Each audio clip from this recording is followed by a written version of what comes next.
네, 어제 정부가 PBR 1배 미만의 기업에 대해서 뭔가 이슈를 시장에 던졌고요. 그래서 관련된 종목들에 대해서 주가가 상승하게 됐고 저희가 또 이 시간을 통해서 함께 다뤘는데 보니까 지금 PBR의 1배 이하 하회하고 있는 기업들이 1,100개나 되더라고요. 네. 이게 자산 가치가 그만큼 많은 건지 아니면 주가가 그만큼 뭔가 다른 위치에 있는 건지 어떻게 좀 해석을 해봐야 될지 우리나라의 모르겠네요. 경우는 주가가 자산 가치에 비해서 낮다고 보는 게 일반적이라고 봐야 네. 될 것 같고, 그래서 저도 이렇게 많은 줄 몰랐어요. 그러게요. 그래서 한 배를 밑도는 이제 종목 수가 우리 상장사 한 2,600여 개 되는데 이 중에서 이제 1,109개, 42.5%. 그러니까 10개 중에 4개 상장사는 PBR이 지금 한 배 미만이다 이렇게 네. 보실 수 있겠고요.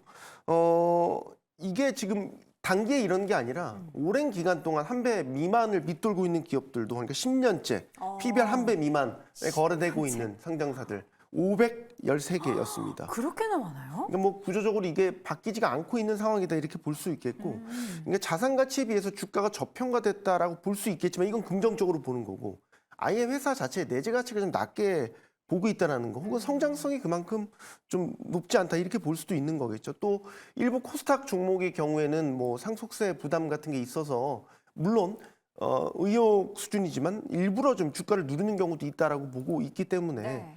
어떻게 보면 이런 것들이 이제 코리아 디스카운트의 종합적인 결과물 아닐까? 네. 뭐 이렇게 보고 있는 것이죠. 이게 코리아 디스카운트의 구조가 정말 수치로 나온 거다라고 볼 수가 있겠는데 어제 태보고수는 여기에 대해서 정부가 이것을 끌어올릴 수가 없다. 기업이 끌어올려야지 하면서 이제 부정적인 의견을 내놨습니다. 그럼 실질적으로 정부가 뭘 해야 한다고 보십니까? 일단은 정부가 당장 해야 될 거를 뭐 리스트를 나라면 한 100가지는 나올 것 같습니다. 근데 그중에서 1번이라고 하는 거는 네. 결국 상법 개정이 될 겁니다. 지금 보시면은 우리나라는 소액주주를 위한 시장이냐 아니면 대주주를 위한 시장이냐 이 부분에 있어서는 대부분의 사람들이 대주주를 위한 시장이다라고 이렇게 이야기를 할 수 있을 겁니다. 이 이유는 뭐냐 그러면은 일단 이사회가 우리는 뭐 주식회사는 이사회가 반드시 구성이 돼야 되고 CEO라고 이야기를 하지만 대표이사라고 다들 직함을 이제 붙여서 부르는데 네. 대표이사가 어떤 거냐? 이사회의 대표라는 거거든요. 그리고는 그 이사회가 회사의 어떠한 의사결정을 모두 다 하는 이 기구이기 때문에 거기에 대표는 회사의 대표가 된다라고 보실 수 있습니다. 그렇죠. 그런데 그 부분에서 이사회에 대해서 우리가 뉴스를 좀만 찾아보셔도 이제 뭐 재벌들의 거수기다. 혹은 이사회가 이제 뭐 오너의 친인척으로 구성돼 있다. 이런 얘기를 정말 많이 봤고요. 그런 이제 이야기들이 나오는 이유는 결국 우리가 이사회 자체가 법적으로 명시되어 있는 바가 이렇습니다. 이사회는 회사를 위해서 일한다라고 돼 있어요. 그렇기 때문에 이 회사를 위해서 일한다라는 거는 그래서 회사의 주인은 오너고 그렇기 때문에 오너를 위해서 회사를 위해서 일하는 거는 법적으로 합법적이라는 겁니다. 그런데 다른 곳들, 다른 나라들의 혹은 다른 나라에서 이렇게 소송이 일어났을 때 그럴 때 이제 나오는 근거는 뭐냐 그러면은 그런 이사회가 주주를 위해서 일해야 된다라고 이야기가 나옵니다. 자, 우리가 오너라고 부르는 사람도 대주주죠. 네. 그렇기 때문에 주주를 위해서 일한다라고 하더라도 이거는 적법한 뭔가 의사결정이 되는 거고 거기에 추가적으로 소액 주주 역시도 주주기 때문에 이렇게 되면은 소액 주주가 연대를 했을 때 뭔가 파워를 좀 더 얻을 수 있다라는 점. 그래서 이런 부분에 있어가지고 우리나라는 지금까지 소액 주주가 대주주를 상대로 싸워서 법적으로 분쟁을 이끌고 가서 이긴 경우가 없습니다. 네. 여전히 이런 뭔가 법적인 이런 장치가 미흡하다라는 부분, 제도적 장치가 미흡하다라는 부분에 있어가지고 변화는 중요하지만 그 정점에 있는 거는 결국 상법 개정. 이 상법 개정 얘기가 2020년도부터 나왔습니다. 계속해서 나왔지만 아직까지도 이루어지지 않고 있다는 점. 그래서 이 부분에 있어서 이게 가장 핵심이 되는 거다라고 말씀을 드리고 싶고 그래서 소액주주에 대해 가지고 회사가 들고 있는 자산을 다 내놓으라는 게 아닙니다. 번 만큼에 있어서 일정 부분을 공유하는 게 좋죠. 근데 우리나라 같은 경우에 지금 배당 기준으로 보시면 배당 성향이 10%가 채 안 됩니다. 네. 삼성전자를 뺀다 그러면 완전 최악의 시장이다라고 보실 수 있는 부분이고 삼성전자를 포함하고 대기업을 포함한다고 하더라도 글로벌 꼴등 수준입니다. 그렇기 때문에 이 부분에 있어서는 우리가 기업이 지금 당장 번 돈에 올해 번 돈에 있어가지고 이걸 얼마나 이걸 공유하느냐 주주들하고 나누느냐 이 부분에 있어서 글로벌로 꼴찌기 때문에 코리아는 당연히 디스카운트가 될 수밖에 없는 부분입니다. 네. 그래서 이 부분에 있어가지고 기업이 바뀌어야 되고요. 그리고 이걸 강제할 수 있는 혹은 법적으로 우리가 당연히 회사에 따질 수 있는 그런 상법 개정이 우선시되어야 된다. 이렇게 말씀을 드리고 싶습니다. 알겠습니다. 야무지게 우리 태보 고수의 의견을 잘 들어봤는데 사실 이 부분이 이제 상법 개정에 대한 이야기들은 나오지만 실질적으로 움직임이 나오지 않는다라는 부분은 굉장히 답답합니다. 같이 좀 더불어서 빠르게 움직이는 상황이 연출이 됐으면 좋겠고요. 여돈을 국회로. 아닙니다. 저는 매경에 남도록 하겠고요. 그냥 여기서 앵커 역할만 열심히 하도록 하겠습니다.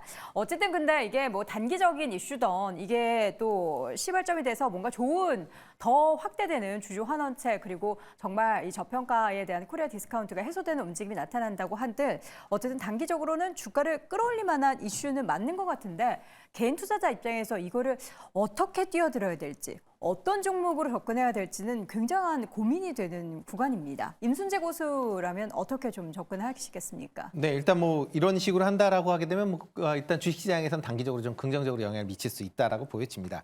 뭐 대표로 지금 얘기 나오는 이거를 이제 뭐 받아들인 게 이제 일본 증시가 작년에 이제 큰 폭으로 상승했었던 게 기업 밸류를 이제 업시키겠다라는 그런 정책이다라고 보시면 될 것 같고요. 일본 기업 같은 경우도 지금 PBR이 1배가 미만인 종목이 전체 상장사 중에 44%입니다. 그러니까 뭐 우리나 일본이나 이렇게 이제 주주 배당이 그만큼 적다라고 보시면 될 것 같고요. 뭐 이런 뭐 그렇지만 이제 그나마 이제 일본 같은 경우는 기존의 51%에서 44% 이제 줄었다라는 게 뭐 주가를 한 30% 정도 상승시켰다라고 보시면 될 것 같고요. 네. PBR 같은 경우도 작년에 1.52배에서 올해 1월에 2배. 그러니까 그만큼 뭐 어떻게 보면 주가가 상승한 만큼 PBR도 상승을 했다라고 보시면 되겠습니다.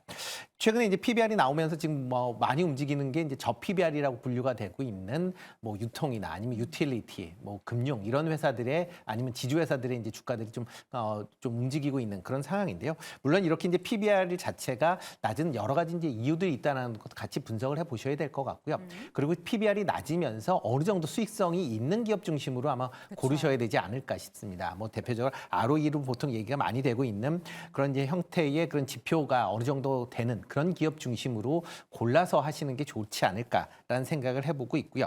일단 이 정책 자체가 실시될지 여부는 조금 지켜보셔야 될 것 같습니다. 일단 2월 달에 정부에서 관련된 발표를 한다라고 하기 때문에 뭐 3월 달까지는 그 영향권에 있다라고 보지만 총선이 중간에 있기 때문에 그 총선 이후에도 어떻게 움직일지 같이 뭐 총선형으로 정책으로 나온 것이냐 아니면 총선 이후에도 이런 정책의 연속성이 있는지 여부를 같이 좀 주목해 보셔야 되지 않을까 싶습니다. 네, 사실 말씀해 주셨던 것처럼 뭐 PBR만 볼 게 아니라 기업이 실질적으로 실적은 잘 나오는지 하면서 이제 지표 중에서 ROE를 언급해 주셨는데 우리는 그렇게 뭔가 정석화된 그런 투자를 하고 싶은데 시장에서는 또 보면은 가끔 PBR 1배 종목 중에서 정말 거래량이 적고 누구도 관심이 없었던 종목들에 있어서 갑자기 시세가 나와가지고 거기에 대해서는 저희가 또 뭐라고 이야기 드리기가 참 어렵습니다. 업종 가운데서는 저 PBR 관련한 종목들, 뭐 건설주, 금융 그리고 유통 섹터 많이 좀 언급이 되던데 좀 더 짚어볼 만한 섹터 뭐가 있을까요, 이재규 교수님? 네, 저는 일단 이 PBR, 저 PBR 관련되어 있는 기업들 사실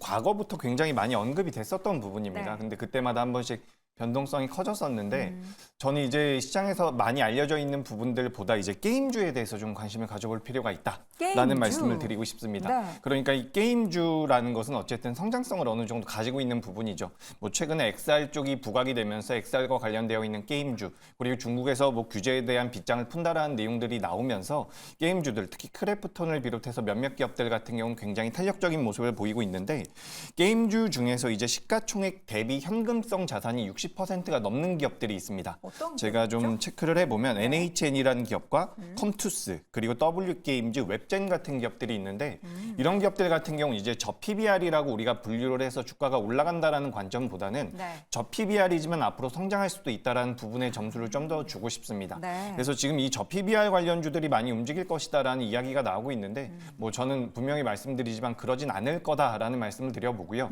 우리가 이제 중장기적으로 봤을 때는 기업의 밸류업은 분명히 필요하지만 이걸 주식 투자의 관점으로 봤을 때는 기업의 본연의 가치가 좀 더 중요하다라는 말씀을 드려보도록 하겠습니다. 그리고 한 가지 더 말씀드려보자면 지금 일본에서 이 PBR, 저 PBR 기업들을 좀 육성을 하겠다, 주가를 좀 띄워보겠다라는 내용들이 나오면서 PBR 1배 미만이었던 기업이 51%에서 44%까지 줄었습니다. 분명히 효과가 있는 부분이지만 PBR이 높았었던 기업들이 주가가 더 많이 올라갔다라는 것. 그러니까 우리나라에서도 PBR이 높은 기업들이 추가 상승을 보일 가능성, 그러니까 기업의 성장성 굉장히 중요하다라는 말씀 드려보도록 하겠습니다. 네. 자사주 소각 의무화는 도입을 하려다가 지금 다시 한번 보류가 나왔는데 정부에서 이제 증시를 부양하려는 의지는 있지만 계속해서 뭔가 또 정부 나름대로 허들이 좀 있는 것 같습니다. 네. 근데 이제 뭐 자사주 소각에 대한 거가 아직 발표가 안 된 거예요. 정확히 얘기하면 이제 자문단에서 의견을 제시했었는데 네. 이제 최종 안에 포함될지 안 될지는 이제 객관적으로 보면 아직 모르는 거군요. 건데 좀 이제 아직까지는 뭐 예를 들어서 대주주의 어떤 경영권 방어 차원에서 뭐 도입이 좀 시기상조다 이런 논란이 이제 있기 때문에 가능성을 좀 낮게 보고는 있는 거고요. 네. 그 외에 이제 뭐 예를 들면 인적 분할 시에 자사주에 대한 신주 배정을 금지한다라든지 아니면 뭐 자사주의 어떤 소강 매입 계획에 대한 의무 공시 강화 뭐 이런 안들은 향후 이제 자사주 제도 개선 방안에 포함이 될 것으로 보이고 작년부터 따져 보시면 어쨌든 증시 부양을 위한 여러 카드들이 계속 제시됐잖아요. 뭐 공매도가 전격적으로 금지가 됐었고 사실 이제 지난해 연말에는 양도세에 대한 대주주 요건이 여야 합의에서 만들어진 건데 이제 대통령실에서 여야 합의를 깬다는 부담을 안고서도 강행을 했잖아요. 뭐 올해 같은 경우는 이제 금투세 폐지 네. 추진하겠다 이런 카드들을 계속해서 연달아 내놓고 있는 상황이고 이게 물론 의구심은 있습니다. 뭐 4월 총선을 겨냥한 뭐 카드란 의구심이 있음에도 불구하고 어쨌든 개인 투자자들 입장에서는 박수를 칠 만한 조치들이다라고 해서 뭐 그런 점에서는 긍정적으로 평가를 할 수 있을 것 같고 네. 이제 저 PBR 뭐 밸류업 뭐 대책 이제 다음 달에 나오게 되면 뭐 뚜껑을 열어보면 어떤 주주 친화적인 정책들이 더 더해질지 여기에는 좀 의미를 부여해서 볼 필요가 있다고 보여집니다. 알겠습니다. 자, 이렇게 해서 저 PBR 관련한 기업들에 대한 투자 이야기를 추가적으로 더 나눠봤고요. 다시 한번 한 줄평으로 정리해 드리겠습니다. 임순재 고수입니다. PBR 1배로 주가 재평가에 기대가 된다. 손소 고수 자이든 타이든 PBR은 일단 높이고 보자. 이재규 고수 다 오를 순 없다. 선별이 중요하다. 테이블 고수 상법 개정 이사회보다 주주가 강해지면 모든 것이 해결된다라고 의견을 남겼습니다.